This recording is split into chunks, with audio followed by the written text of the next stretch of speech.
చంద్రబాబు నాయుడు గారు వైఎస్ఆర్ కాంగ్రెస్ పార్టీకి ఉనికి ఉండదని చెప్పారా? తప్పే ఉంది. 76 ఏళ్ళు వచ్చేసాక దాన్ని ఏమంటారు? ఇల్యూషన్ అంటారా? ఏమంటారా? ఇల్యూషనా? నిజంగా ఏంటి అంటారు దాన్ని? మానసిక పరిస్థితి బాగోపోతే అంటే అన్ని ఊహించుకుంటా ఉంటాయి, గాలిలో కనపడతా ఉంటాయి అన్ని. ఇట్లాంటి వాళ్ళు చాలా మంది అయిపోయారు రాజకీయాల్లో. ఇంత తొందరగా ప్రజల్లో ఏహభావం ఏర్పడినటువంటి ఒక ప్రభుత్వం ఏదన్నా ఉందంటే ఇది ఆంధ్రప్రదేశ్లోని ఈ కూటమి ప్రభుత్వం. ఇది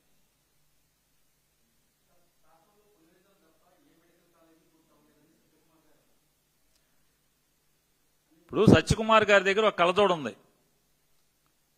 ఆ కళ్ళజోడు నారా చంద్రబాబు నాయుడు గారు ఇచ్చారు ఆయనకి ప్రమాణ స్వీకారం రోజున. ఆ కళ్ళజోడు తీస్తే అసలు అన్ని కనపడతాయి ఆయనకి. ఆయనేమో నారా చంద్రబాబు నాయుడు గారు తగిలించిన కళ్ళజోడు తీయట్లా. మరి రాత్రిపూట తీస్తున్నాడు లేదో నాకు తెలీదు.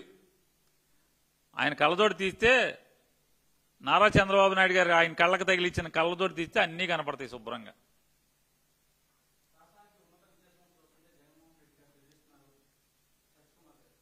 ఉన్నత విద్య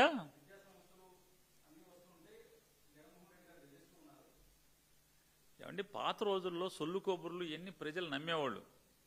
ఇట్లాంటి ఊకదంపుడు ఉపన్యాసాలు ఇట్లాంటివన్నీ ఇవాళ ప్రతిదీ సోషల్ మీడియాలో కళ్ళకు కట్టినట్టు ప్రతిదీ చూపించేస్తున్నారు జనం.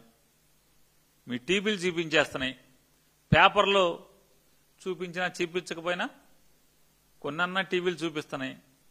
ఈ పరుగు పందెంలో ఒకడో ఇద్దరో చూపించాక మూడో వాళ్ళకు కూడా తప్పట్లా చూపించాల్సిన పరిస్థితి.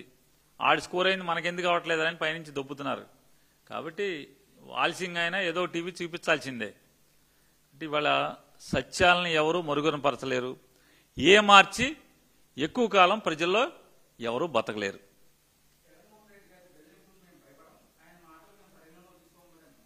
ఎవరు? సత్యకుమార్ని పాట పాడమనండి. జగన్మోహన్ రెడ్డి గారు ఏం చెప్పాడు?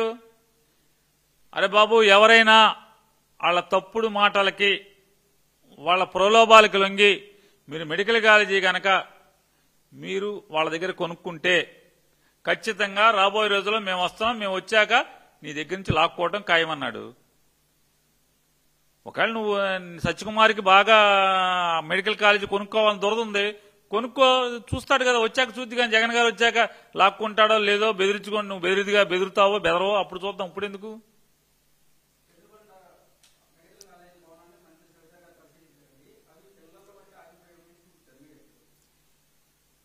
సంవత్సరంన్నర అయింది చంద్రబాబు నాయుడు వచ్చి. సంవత్సరంన్నర నుంచి ఆపేస్తే మరి సంవత్సరంన్నరలో నువ్వు ఆపకుండా, చంద్రబాబు నాయుడు ఆపకుండా ఆ బిల్డింగులు కట్టనిస్తే పిల్లర్ల దాకా నీ నెత్తి మీద కూడా ఉండేది టోపీ, పైన స్లాబ్ కూడా ఉండేది, అన్నీ ఉండేవి. ఆ మంత్రి గారికి స్లాబు బిల్డింగ్లు అన్నీ కనపడాయి.